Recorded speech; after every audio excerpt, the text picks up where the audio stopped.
Mm. Today our topic is oaths and vows. First, let me define the terms.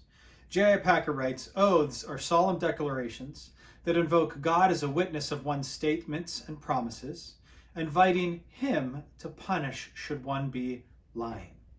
And vows, Packer describes as simply the devotional equivalent of oaths. They're appropriate in special occasions, as we see in the witness of the Bible's narrative. But one thing I want to point out as we think about oaths and vows is that undergirding both is the vital nature of truth as far as God's character is concerned, and therefore our character.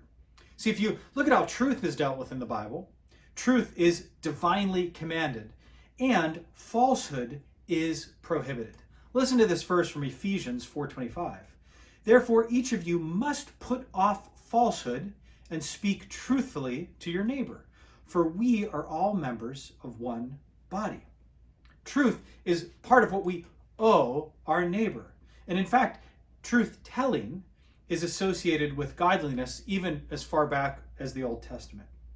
So it's interesting to remember that the commandment to not lie that we often remember it as in the Ten Commandments, the setting of it is not bearing false witness or giving false testimony against one's neighbor. So truth has this communal nature to it. And what Packer helps us remember is that truth is literally what not just we owe God because it's a reflection of his character. It's what we owe our neighbor because they are made in God's image as well.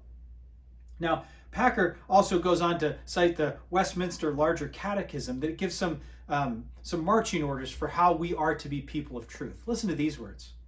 The duties required are the preserving and promoting of truth between man and the good name of our neighbor, as well as our own, appearing and standing for the truth, and from the heart sincerely, freely, clearly, and fully speaking the truth, and only the truth, in matters of judgment and justice, and in all other things whatsoever.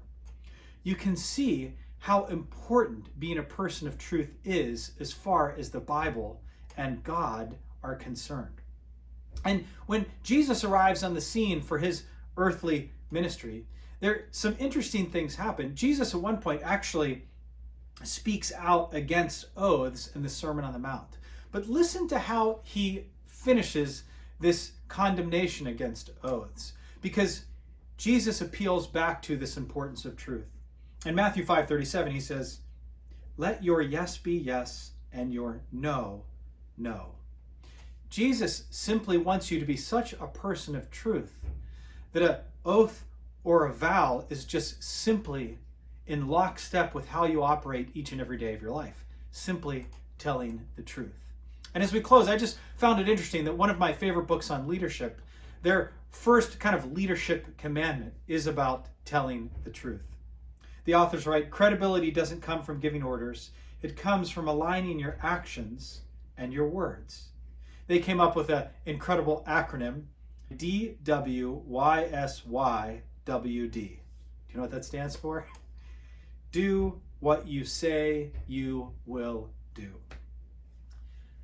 I think that truth is so important as we function as leaders in the world, because truth is at the core of who God is. God always tells the truth. Jesus always tells the truth. And the Holy Spirit is the Spirit of truth leading us towards those things of God.